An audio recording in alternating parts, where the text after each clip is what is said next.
Bonjour à tous, une nouvelle chronique philosophique consacrée ce matin à la laïcité, suite à une actualité puisque hier le président de la République Emmanuel Macron a décidé de développer un énième plan contre ce qu'il appelle désormais le séparatisme religieux, c'est-à-dire tous ces religieux qui veulent remettre en cause les valeurs de la République française et même les lois de la République française, être au-delà de ces lois. Et immédiatement, ça m'a fait penser à une chronique que j'avais écrite pour C'est le Mag en mois de mai 2015, après les attentats contre Charlie Hebdo, qui était consacrée justement à la laïcité. Donc c'est cette chronique que je vais reprendre, que je vais commenter et que je vais vous expliquer, puisque je vais faire intervenir un philosophe très important et qui, de son vivant, c'est-à-dire le XVIIe siècle, a vécu le même type de problème, Spinoza.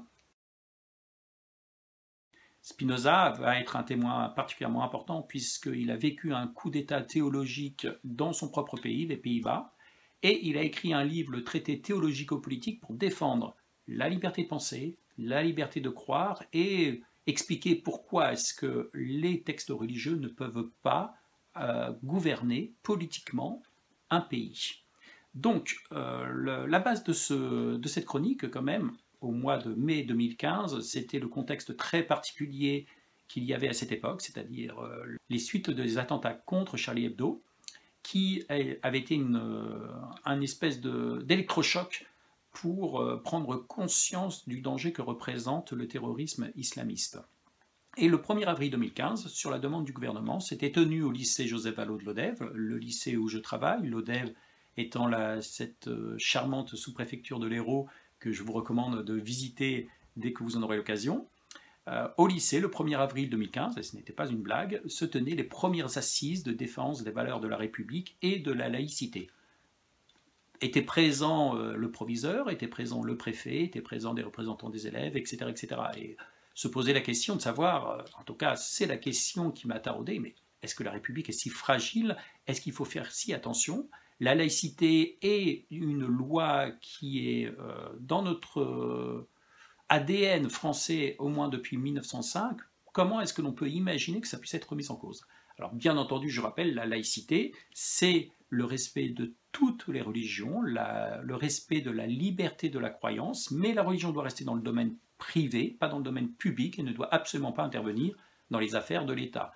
La traduction la plus claire et la plus concrète, c'est l'interdiction de tout signe religieux ostentatoire, toute forme de prosélytisme religieux dans les écoles de la République, qui a fait débat il y a déjà de cela une trentaine d'années, au début des années 1990, je me souviens très bien, il y avait eu un débat sur le voile à l'école, mais qui, tout compte fait, a permis de faire de ce lieu un lieu en quelque sorte sacré, un lieu laïque sacré, puisque les religions n'y interviennent absolument pas.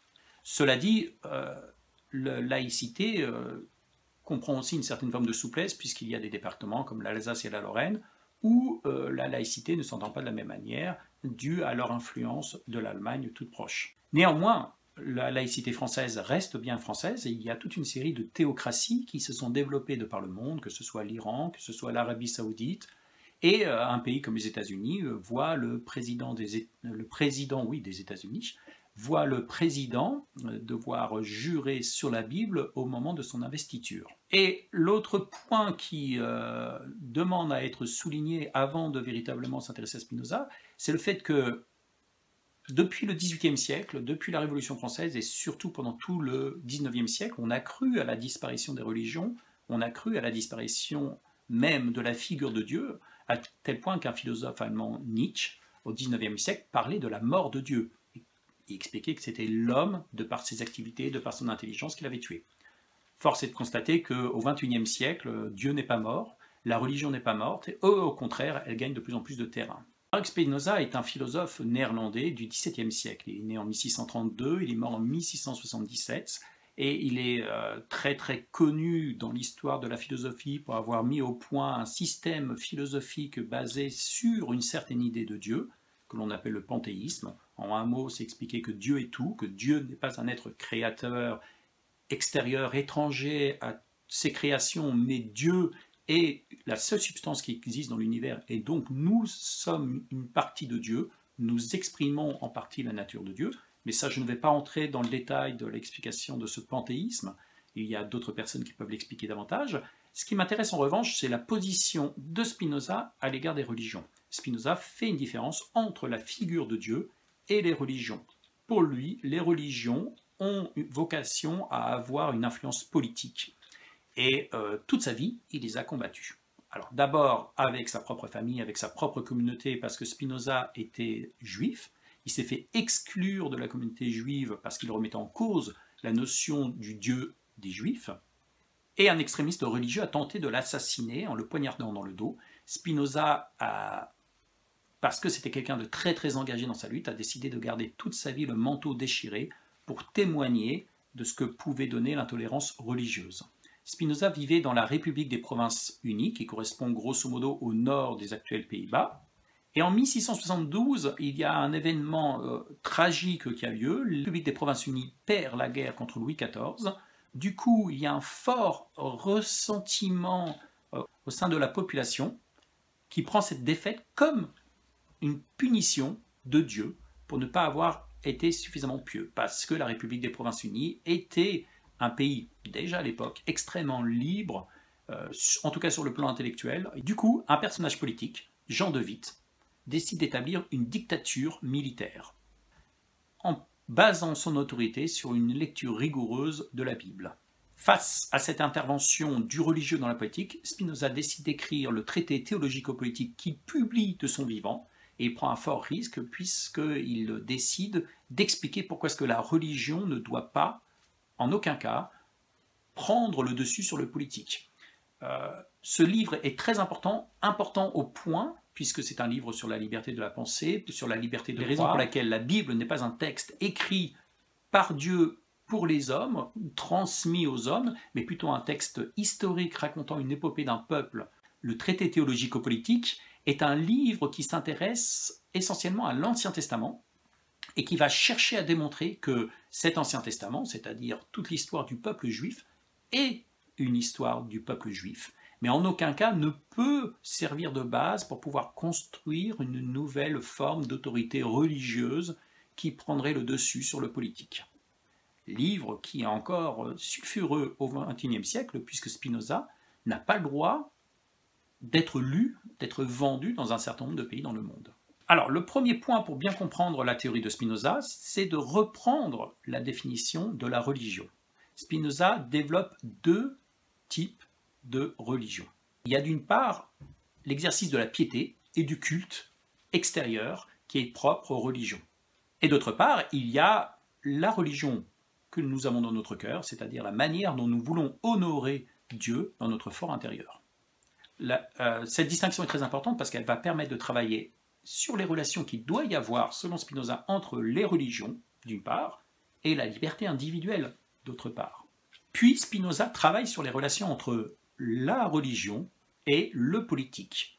Et selon lui, l'élément le plus important se tient dans cette phrase que vous trouvez au chapitre 19 du traité théologico-politique. La religion et l'exercice de la piété doivent concorder avec la paix et l'intérêt de la République. Cette phrase peut paraître enfoncer des portes ouvertes et pourtant elle est fondamentale, parce qu'elle établit un ordre hiérarchique entre la religion et la République. Ce qui est le plus important, c'est la paix dans la société et l'intérêt de la République. Et l'exercice de la piété doit se soumettre à cet ordre hiérarchique. Pour bien comprendre cela, il faut aussi revenir un petit peu sur l'étymologie du mot religion. La religion, c'est la création d'une communauté. Ça vient du latin religare, qui veut dire relier les hommes entre eux. Donc, la religion a une fonction sociale, elle n'a pas simplement une fonction d'exercice de la foi. La religion, ce sont des rites, ce sont des réunions d'hommes, ce sont des cultes et des lieux qui sont sacrés. Et donc, même si on est croyant et que l'on croit à l'existence d'un certain nombre de prophètes, chacun a sa propre foi et Spinoza ne veut pas revenir en arrière, néanmoins, il ne faut pas oublier que la religion, quoi qu'il se passe, quand bien même Dieu n'existerait pas, est un fait social, est un fait qui s'inscrit dans une société. Alors pourquoi est-ce que ces religions ne pourraient pas prendre le pas sur la République? Pour un fait très très simple que Spinoza explique, Si nous avions une révélation sûre et indubitable, définitive, si nous savions, presque scientifiquement parlant, qui était Dieu et quel était le vrai prophète, il n'y aurait absolument aucun problème. Le fait est que ce n'est pas le cas. Au chapitre 16 du traité théologico-politique, Spinoza précise bien que les hommes, en matière de religion, se trompent très souvent. Et surtout, ces tromperies font l'objet d'une grande rivalité, la grande rivalité qu'il y a entre toutes les religions qui existent de par le monde. Du coup, si chacun estimait que sa foi était la meilleure et qu'il n'avait de compte à rendre à aucune forme d'autorité politique, ça serait la société entière qui finirait par disparaître. C'est la raison pour laquelle il doit y avoir une hiérarchie entre le politique et la religion. Le politique est là pour permettre d'instaurer une forme de paix sociale, pour permettre d'avoir les conditions d'exercice de la foi intérieure sans forme de discrimination quelle qu'elle soit. En vient une autre question. Est-ce que le religieux qui voudrait imposer sa propre foi et sa propre vision de Dieu à l'ensemble de la société, ça s'est vu à travers l'histoire des âges, pourrait-il le faire sans utiliser la violence? La réponse de Spinoza est non. Pourquoi? Parce que personne, quand bien même il serait prophète, ne peut réduire la liberté de penser et la liberté de croire qui est propre à chacun. Il est impossible de limiter la liberté de penser parce qu'il est impossible de rentrer dans l'intimité des esprits. Donc on peut empêcher les gens de s'exprimer, certes, on peut empêcher les gens de se réunir, c'est vrai, on peut, grâce à la violence, obliger les gens à obéir, d'accord, mais on ne pourra jamais empêcher les gens de penser.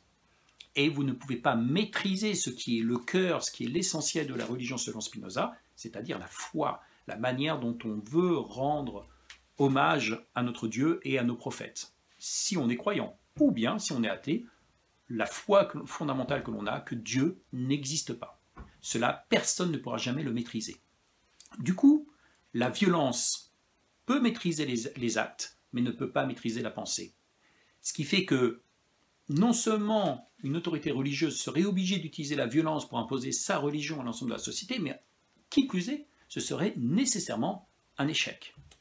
Et ça posera un autre problème, c'est que si on doit considérer que tous ceux qui ne pensent pas comme soi, tous ceux qui n'ont pas la même foi sont nos ennemis, ça ne pourrait plus être la paix dans la société. Et personne n'y a véritablement intérêt. C'est la raison pour laquelle Spinoza, dès le XVIIe siècle, est un philosophe libéral. Il veut mettre en avant d'abord et avant tout la liberté de penser, la liberté de croire, la liberté d'agir. Laissez les hommes agir par eux-mêmes selon leur propre volonté, selon leur propre logique, et vous trouverez toujours la meilleure des sociétés. C'est aussi la raison pour laquelle, selon Spinoza, la démocratie est le meilleur régime politique qui soit. La démocratie, c'est ce qui va permettre à tout à chacun de penser par lui-même, pouvoir se réunir avec les personnes dont il se sent proche, notamment pour des raisons religieuses, et c'est ce qui va permettre d'instaurer la paix dans la société. C'est la raison pour laquelle la démocratie et la laïcité à la française est un régime qui est on ne peut plus intéressant. Bien entendu, ce n'est pas le seul régime possible, on peut imaginer d'autres formes de paix sociale. Notamment aux États-Unis, il y a une plus grande, peut-être, liberté religieuse, il y a une plus grande tolérance à l'égard des religions, et il n'y a pas pour autant de conflits au sein de la société. Néanmoins, la base de cette société reste la liberté, CQFD. Néanmoins, je suis obligé de conclure avec une petite note pessimiste, parce que rien n'est jamais définitif dans l'histoire des hommes. La laïcité a été une invention française. La laïcité est une loi qui a traversé tout le XXe siècle en France et qui a permis à cette société d'intégrer les différentes religions qui ont fait ses composantes.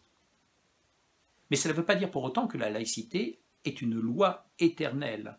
Et je pense que nous devons la préserver. Je ne sais pas s'il faut la faire évoluer, je ne suis pas un spécialiste de la politique, je ne suis pas un spécialiste du droit, mais je pense qu'il faut être très attentif au devenir de la laïcité. Voilà, je vous remercie d'avoir écouté cette petite chronique philosophique. Je vous propose d'aller lire mes chroniques. Je vous laisse le lien juste en dessous de cette vidéo que je vous propose de partager si vous l'avez appréciée. Et puis, je vous dis à très bientôt pour une nouvelle chronique, le plus tôt possible, je vous le promets. Bye bye.